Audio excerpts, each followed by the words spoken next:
In the southern outskirts of Kraków, among rolling hills and quiet suburban streets, lies a landscape that once pulsed with screams, commands, and gunfire. Today it is a peaceful field scattered with grass and memorial stones, but during World War II this was Płaszów, one of Nazi Germany's most brutal concentration and labour camps. Its story begins not with a camp, but with two Jewish cemeteries.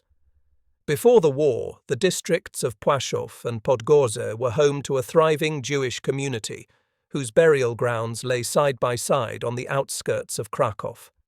When the Nazis occupied Poland in 1939, those sacred places would become the foundation, quite literally, of a camp built upon desecrated graves. By 1940, Nazi Germany had consolidated its control over Kraków. The city, with its deep cultural and academic roots, was seen by the occupiers as a jewel of the general government, a territory under direct German administration. But to the Nazis, Kraków also represented a problem: its large Jewish population. Over 60,000 Jews lived in the city before the war, forming 1/4 of its population.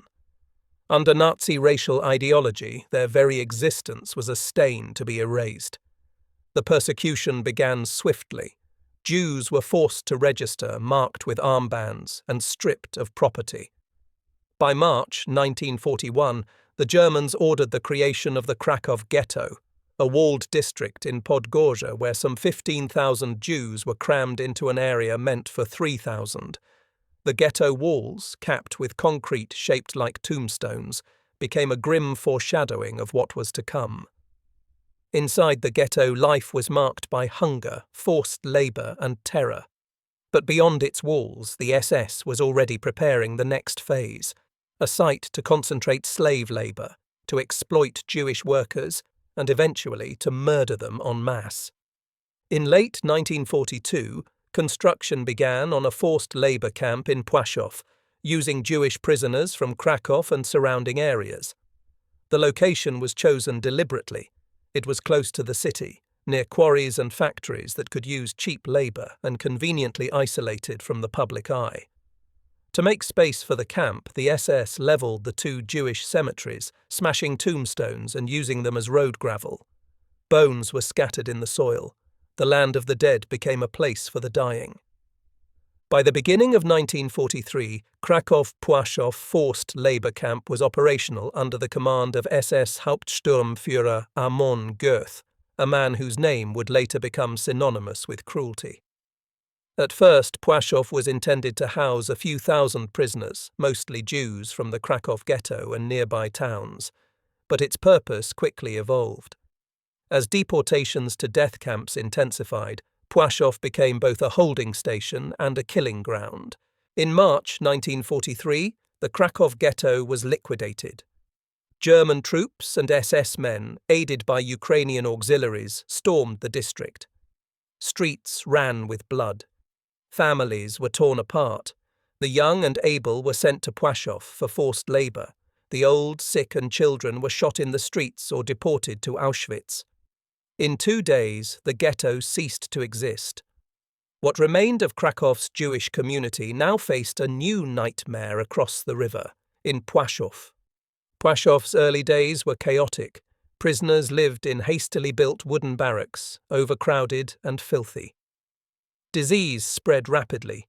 Food was scarce: watery soup, mouldy bread, and sometimes a few potatoes. The camp lacked sanitation. Lice and typhus were rampant. Beatings were daily routine. Punishments were arbitrary. The guards, many of them members of the SS Totenkopfverbände, the Death's Head units, treated prisoners as expendable. Yet, amid the misery, the machinery of exploitation functioned efficiently. The camp's workshops produced goods for the German war effort: uniforms, shoes, furniture, and stone from the nearby Liban quarry. Prisoners worked from dawn to dusk, often 12 to 14 hours a day. Those who faltered were shot. By mid-1943, Płaszów had grown into a sprawling complex enclosed by barbed wire and watchtowers. It housed not only Jews but also Polish political prisoners and, later, captured Soviet POWs. The population swelled to over 20,000. Each day began with roll call, appel, where prisoners stood motionless for hours, even in freezing weather. Goeth's voice or his gun could break the silence at any moment. Amon Göth was not a bureaucratic killer like many Nazi administrators. He was a sadist who took personal pleasure in murder. Prisoners recalled how he would stand on the balcony of his villa overlooking the camp, rifle in hand, shooting inmates at random. Sometimes he did it to relieve boredom. Sometimes, he said, to maintain discipline. Goeth's villa became infamous. It overlooked the camp like a castle over a domain of death. Inside, he hosted officers, drank heavily, and kept dogs trained to attack prisoners. Survivors remembered the terror of seeing Goeth's silhouette on the balcony, the shadow of death itself. Płaszów was technically classified as a labor camp, not an extermination camp like Auschwitz or Treblinka. But this distinction meant little in practice. Thousands were executed on its grounds, often in mass shootings carried out on Hujowa Górka, a hill at the edge of the camp that became one of its most infamous killing sites. There, groups of men, women, and children were lined up and shot into prepared pits. The name Hujowa Górka, derived from a crude nickname, became synonymous with horror. By the end of 1943, Płaszów had transformed into a full-scale concentration camp under the SS Main Economic and Administrative Office. Its function was clear: to extract every ounce of labor from its prisoners before killing them. The camp's hierarchy was rigid and brutal. German SS officers oversaw operations aided by kapos, prisoner functionaries, often chosen for their ruthlessness. Some kapos used their positions to survive. Others became extensions of their oppressors. For most inmates, survival depended on luck, connections, or sheer will. Despite the terror, humanity persisted. Prisoners shared scraps of food, whispered prayers, or hummed songs from the old Kraków streets. Secret acts of defiance, like stealing extra bread or sabotaging work tools, became small victories against the machinery of annihilation. In the midst of this suffering, a few individuals began to use their influence to save lives. Among them was Oskar Schindler, a German industrialist who ran a factory near the camp. Schindler employed Jewish workers from Płaszów in his enamelware plant, providing them with slightly better conditions. His actions, initially driven by profit, would evolve into one of the most famous rescue efforts of the Holocaust.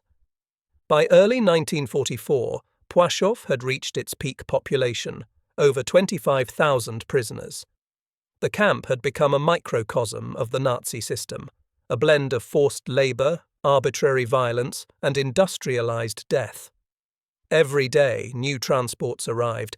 Every day, prisoners vanished, executed, deported, or worked to death. Yet the war was turning. The Red Army was advancing from the east, and whispers of liberation began to circulate among the inmates. But for Płaszów, the final months would bring only more death before the end.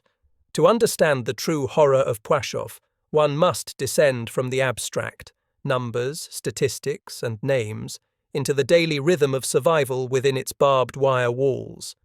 There was no typical day in Płaszów, only chaos carefully organized into routine. At dawn, a whistle pierced the cold air.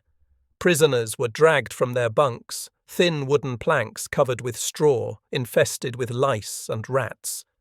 The barracks were packed so tightly that inmates slept on their sides, shoulder to shoulder. Men, women, and children alike stumbled into the yard for appel, roll call. There they stood for hours, often in freezing rain or snow, until every prisoner was counted and recounted. If the numbers didn't match, the entire camp could be kept standing until the missing person was found, alive or dead. Many collapsed during roll call. Those who fell were often shot where they lay. Once the count was complete, the prisoners were marched to their work sites. The labor assignments varied. Some worked in textile or metal workshops, others at the Liban quarry. a gaping wound in the earth where men hacked at stone with primitive tools. The work was backbreaking. Prisoners hauled massive blocks up steep slopes, whipped by guards if they slowed. A single misstep could be fatal, crushed by rock, shot for incompetence, or beaten to death as an example. Women often worked in sorting stations, sewing rooms, or road construction. They too were subject to constant abuse. SS guards and overseers viewed female prisoners as easy targets for humiliation and violence. Rape was common, though rarely spoken of later. The food rations were starvation level: a ladle of watery soup, a slice of dark bread, and perhaps coffee made from burned grain. Malnutrition hollowed the prisoners' faces and weakened their bodies. They worked 12 to 14 hours a day, returning at night barely able to stand. Disease swept through the camp: dysentery, typhus, tuberculosis. Medical care was almost non-existent. What made Płaszów especially terrifying was its unpredictability. Death could come from any direction, from the guards, the capos, the dogs, or even from Goeth himself. The camp's rules changed daily, often on the whim of an SS officer. Order one day could become a death sentence the next. At the centre of this system was Amon Göth. Born in Vienna in 1908, Goeth joined the Austrian Nazi Party in the early 1930s. He was ambitious, ruthless, and ideologically fanatical.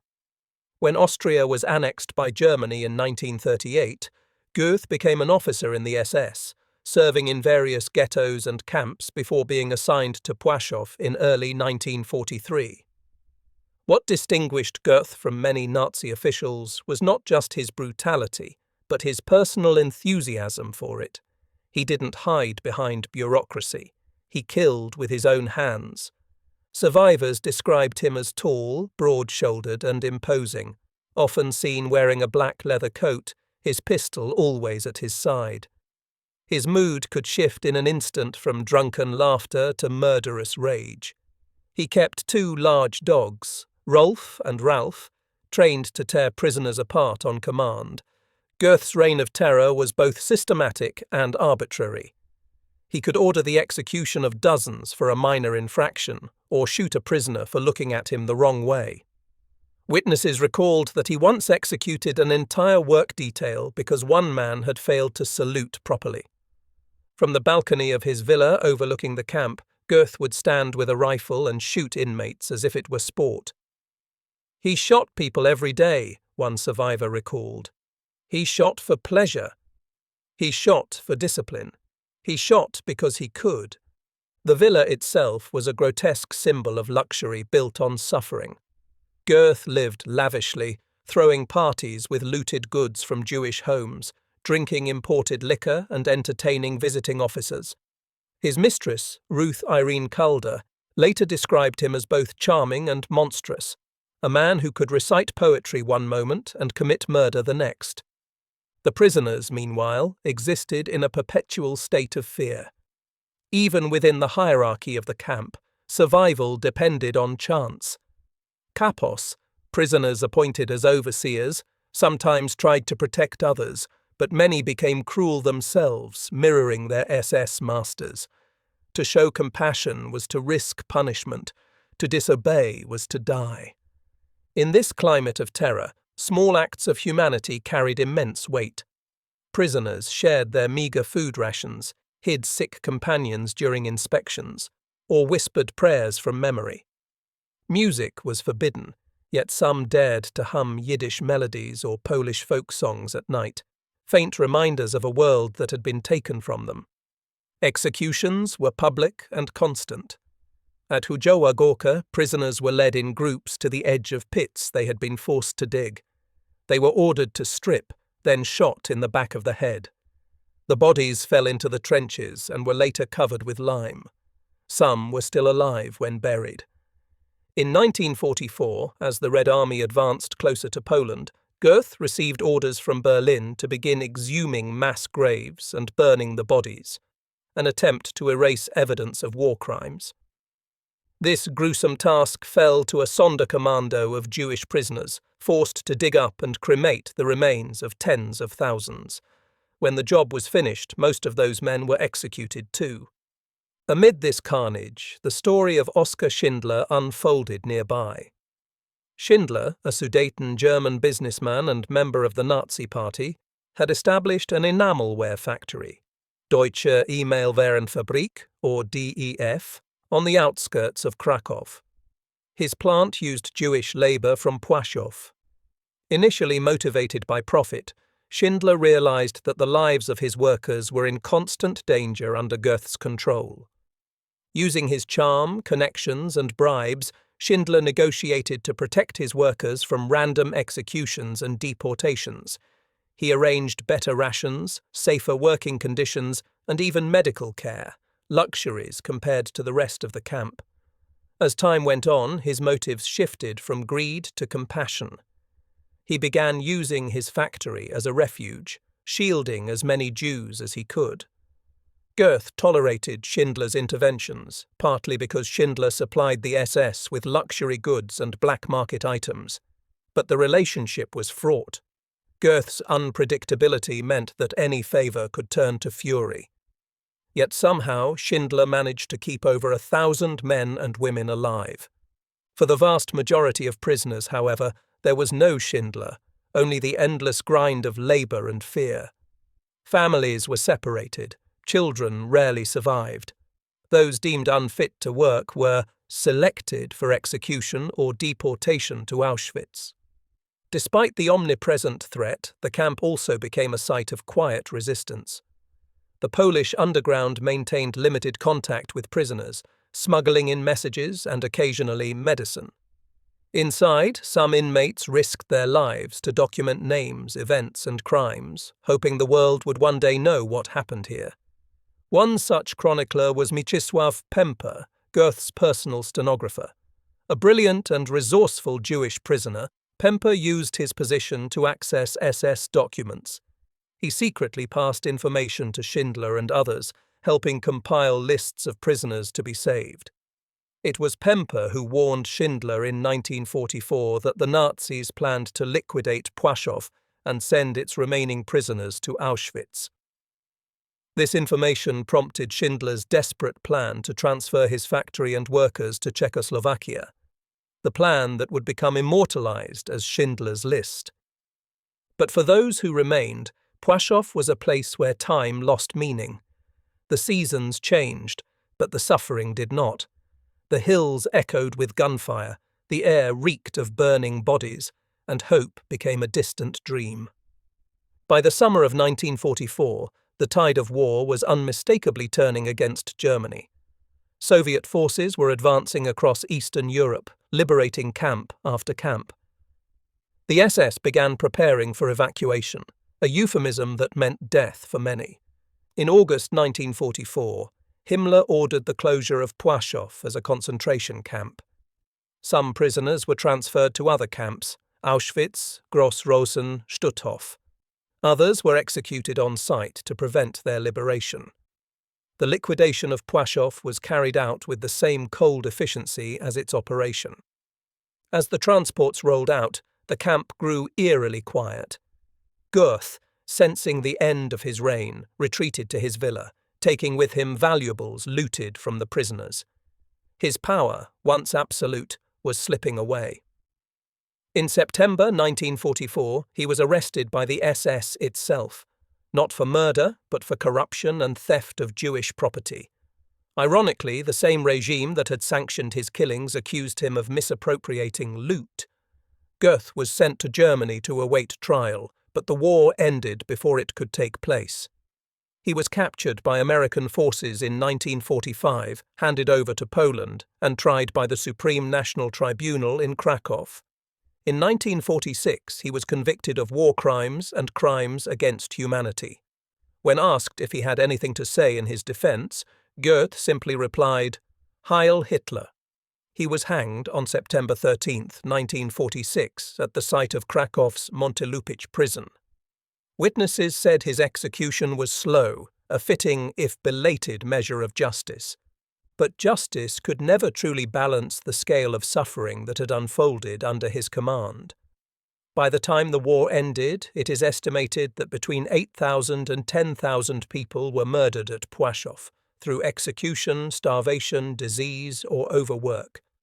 Thousands more who passed through its gates were later killed in Auschwitz or other extermination camps. Today, few physical traces remain. The barracks, watchtowers, and fences were dismantled after the war.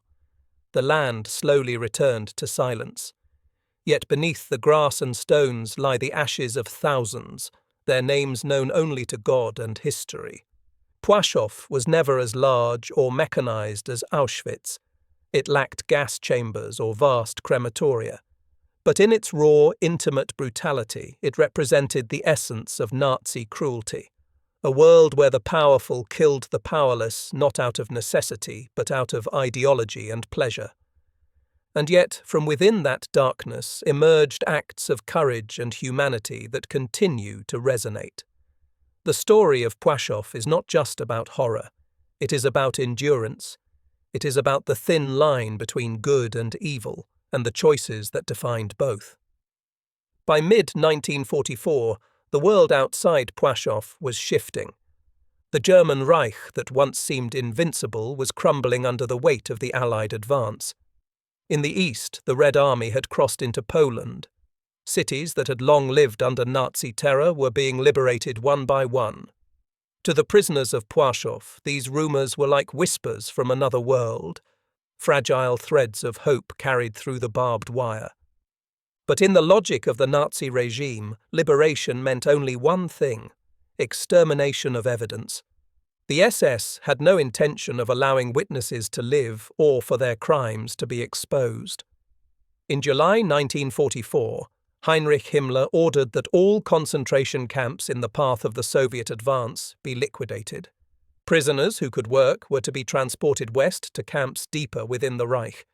Those who could not were to be executed. Płaszów, once built as a labour camp, was now a liability. A site littered with mass graves and documentation of murder. The SS moved swiftly to erase its traces.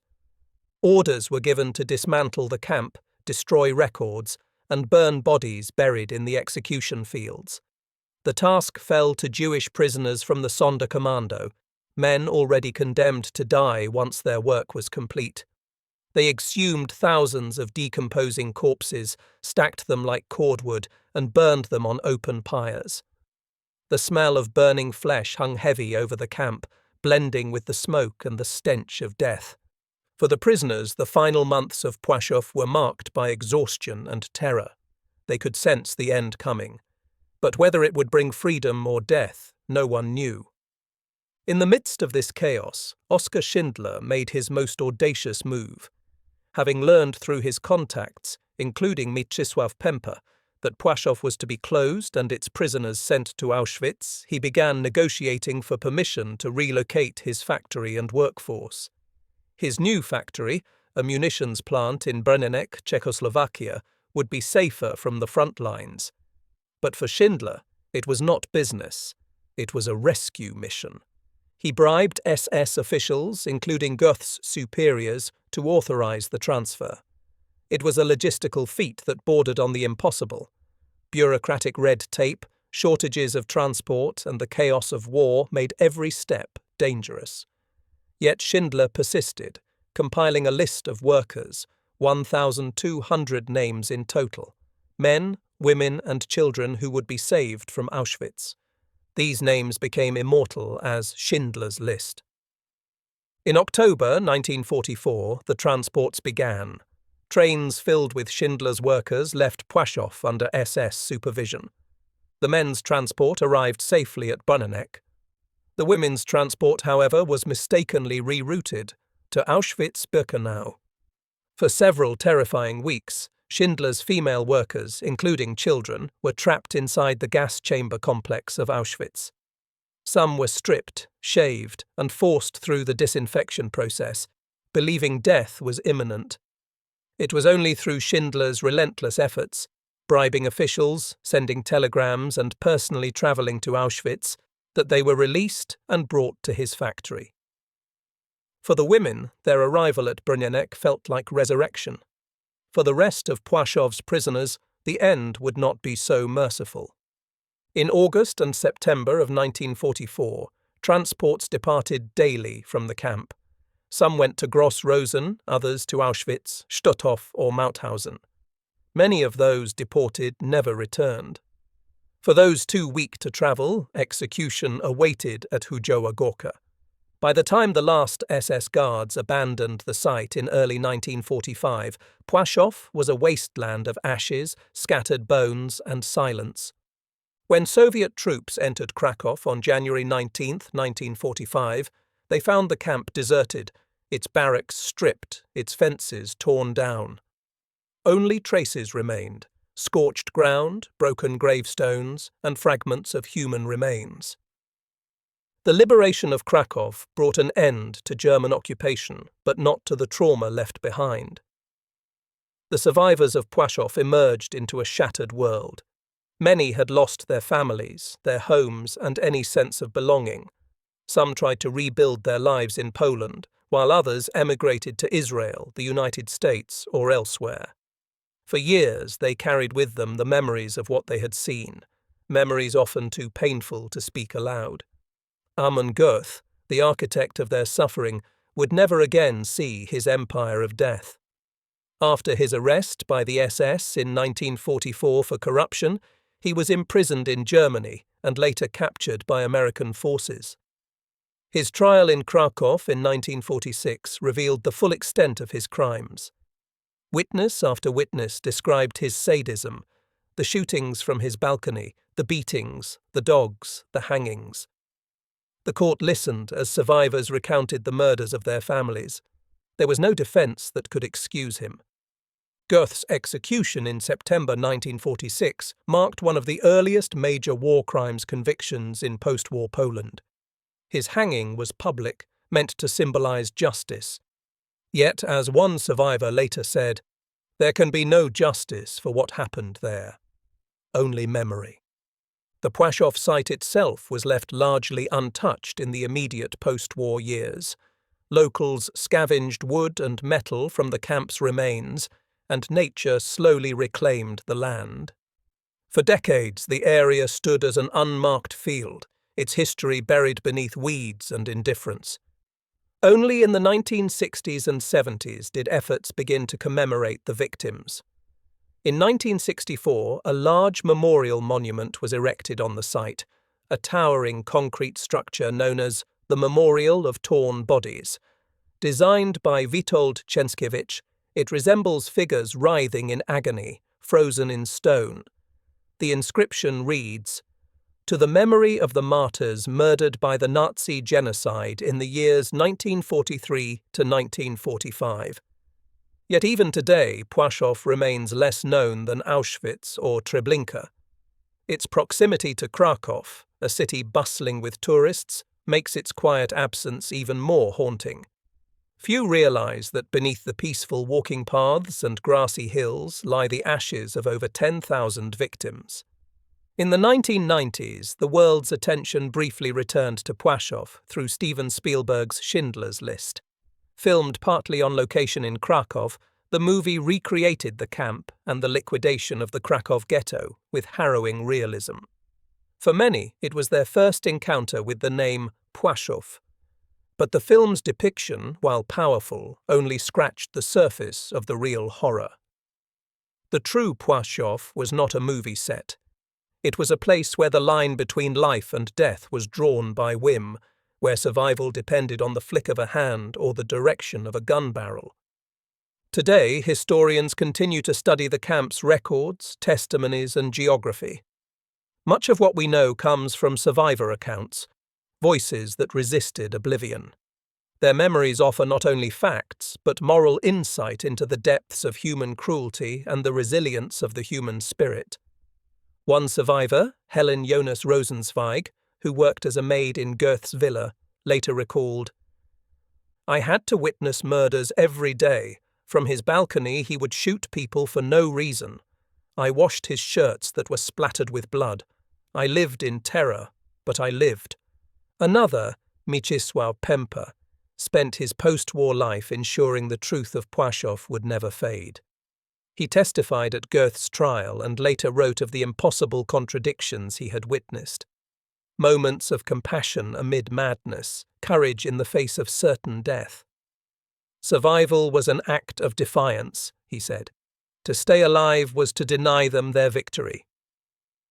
For decades after the war, Poland's communist authorities framed Płaszów primarily as a site of Nazi crimes against the Polish nation, often minimizing the specifically Jewish dimension of its victims. It was not until the late 20th century that scholars began to fully restore its place within the history of the Holocaust.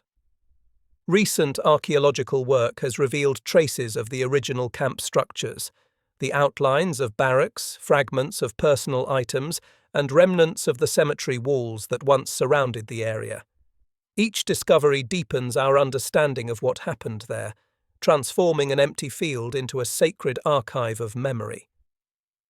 To walk through Płaszów today is to walk through layers of time.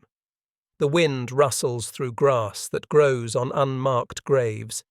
Small memorial stones, often placed by families of survivors, bear Hebrew inscriptions fading under the weather. Some visitors come to pray, others to learn, and some simply to stand in silence. The history of Płaszów is not just a story of murder. It is a story of civilization's collapse within sight of its own culture. Kraków, with its cathedrals, universities and art, stood only a few kilometers away while mass murder unfolded in its shadow. The juxtaposition remains one of the Holocaust's most chilling symbols. That atrocity can exist alongside beauty, that evil can thrive amid ordinary life. And yet, from that darkness came acts of light, quiet, fragile but real. Acts like Schindler's, Pemper's, and the countless unnamed prisoners who shared a crust of bread, whispered a prayer, or helped another survive one more day. Their defiance reminds us that even in humanity's darkest hour, the human spirit, battered, broken but unextinguished, still endured. When the war ended in 1945, Europe was a graveyard. Cities were in ruins, families scattered, and millions of lives extinguished.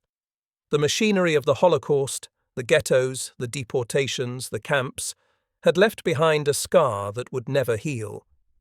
Yet in the immediate aftermath, the world struggled to understand what it had just witnessed. For many survivors of Płaszów, liberation did not bring peace. They emerged into a landscape of emptiness, haunted by memories and guilt. Some returned to Kraków, only to find their homes occupied or destroyed. Others fled westward, unwilling to remain in a country still shadowed by anti-Semitism and loss. In the displaced person camps that dotted post-war Europe, they began to tell fragments of their stories, to anyone who would listen. It would take years before those fragments formed a coherent narrative of Płaszów. Unlike Auschwitz or Treblinka, Płaszów had no gas chambers or crematoria whose ruins could be photographed. Its evidence was human, survivors' memories, scattered documents, and the skeletal remains beneath the soil. For a long time, silence filled the space where the camp once stood. The silence was not only physical but cultural. In the early years after the war, Poland, like much of Eastern Europe, was rebuilding under Soviet influence. The official narrative of martyrdom emphasized collective suffering, often blurring distinctions between Jewish and non-Jewish victims. Monuments were built to commemorate Nazi crimes, but the specific identity of those killed was seldom mentioned.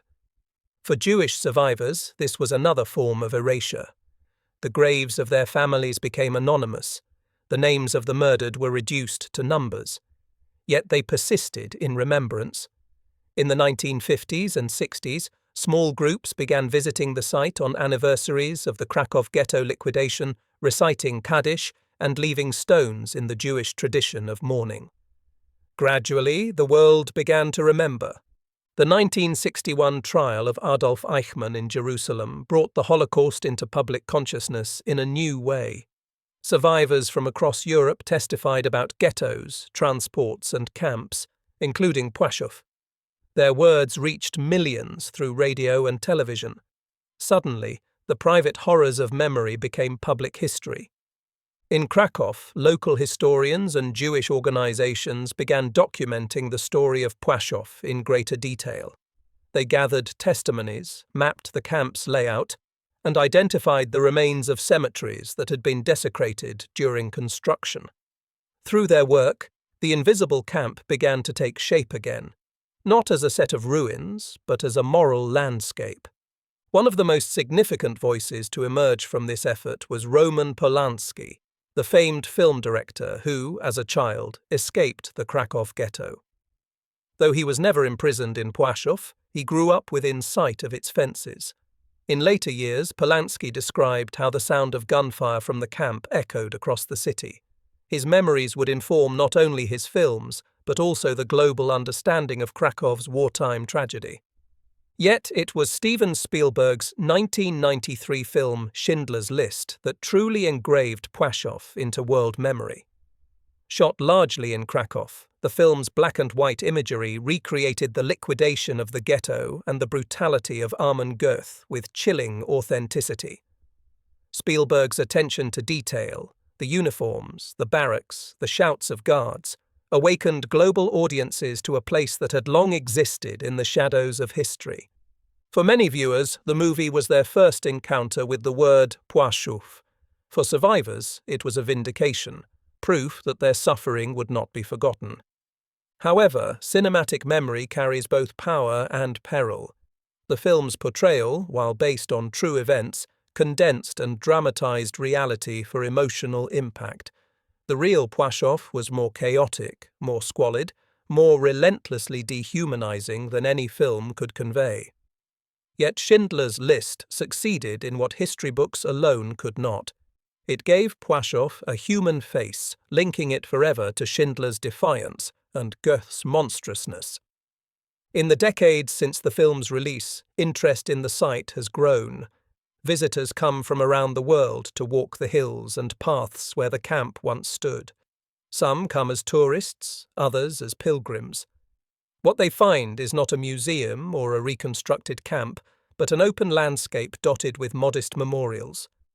The largest monument, the Memorial of Torn Bodies, stands as a silent sentinel over the field.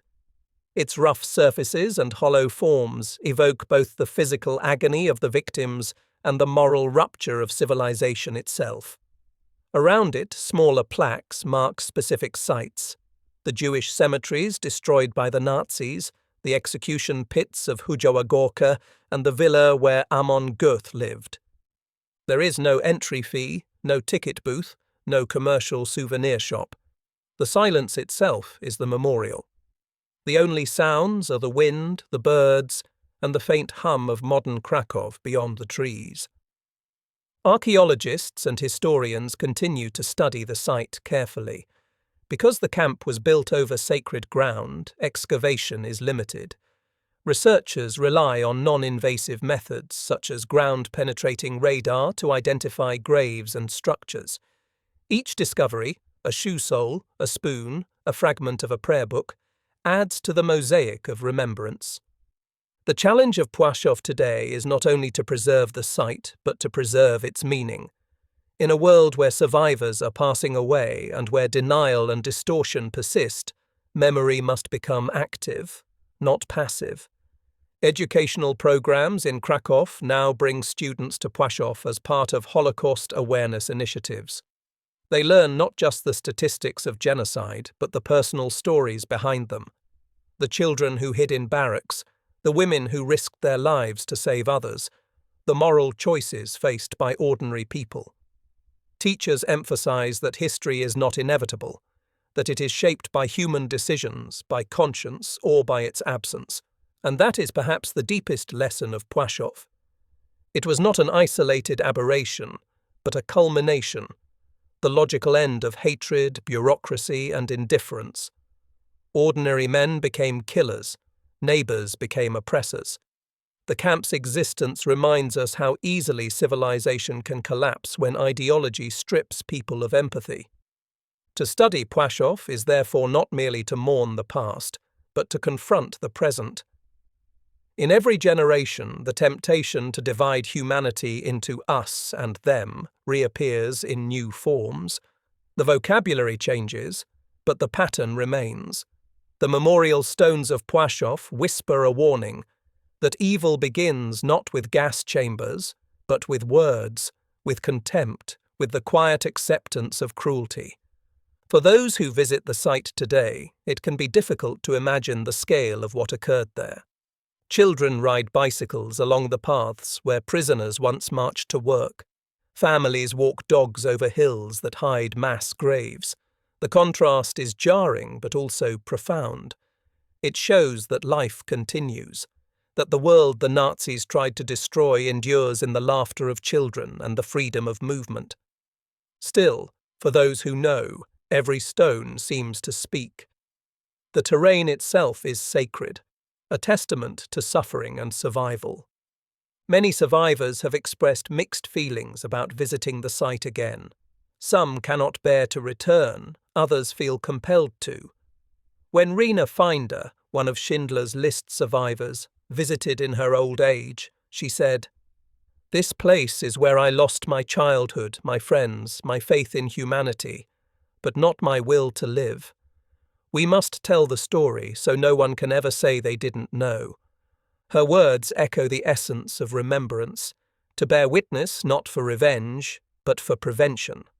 Modern efforts to preserve Płaszów as a historical park have gained momentum. The city of Kraków, in cooperation with Jewish heritage organizations, is developing plans for a visitor center that will combine education with respect for the sanctity of the graves beneath the soil. The goal is not to reconstruct the camp, but to interpret it, to give context to the landscape without disturbing its silence. Digital technology now plays a role in this mission. Virtual reconstructions, survivor testimonies, and interactive archives allow new generations to engage with the story in ways that were once impossible. Through these tools, Płaszów continues to speak, not only as a relic of the past, but as a living lesson. Every year, on the anniversary of the Kraków Ghetto liquidation, ceremonies are held at the site. Survivors, their descendants, and citizens of Kraków walk together from the former ghetto in Podgórze to Płaszów, retracing the path their ancestors were forced to take in 1943. It is a march of memory, but also of defiance, a statement that the victims are not forgotten. As the procession moves through the quiet streets, candles flicker, prayers are recited in Hebrew and Polish, and names are spoken aloud. For each name remembered, a life is momentarily restored from the silence of history. In the end, this is the ultimate victory over oblivion. The Nazis sought to erase not only lives, but memory itself, to turn people into numbers, graves into dust, truth into denial. Every act of remembrance reverses that process, affirming that each victim had a name, a face, and a story. Płaszów, once a place of annihilation, thus becomes a place of testimony. When we speak its name, when we tell its story, we participate in that testimony. We ensure that those who perished are not reduced to statistics, but recognized as individuals whose lives mattered. The lessons of Płaszów reach beyond the history of the Holocaust. They speak to the fragility of morality, the dangers of obedience, and the responsibility of the bystander. They remind us that the question, "What would I have done?" is not hypothetical, it is perpetual. Every time we choose compassion over hatred, truth over denial, justice over indifference, we answer that question in the only way that honors the dead. And so, as the sun sets over the hills of Kraków and the shadows lengthen across the grass of Płaszów, the silence that once concealed horror now carries meaning. It is the silence of remembrance, not emptiness, but reverence. The stones, the air, the soil, all are witnesses. They have seen the worst of what humanity can do, and yet they still exist, waiting for us to listen. In their presence, one understands that history is not the past. It is the measure of who we are and who we choose to be. If you found this video meaningful, please like, share, and subscribe. Your support helps more people hear and remember these stories.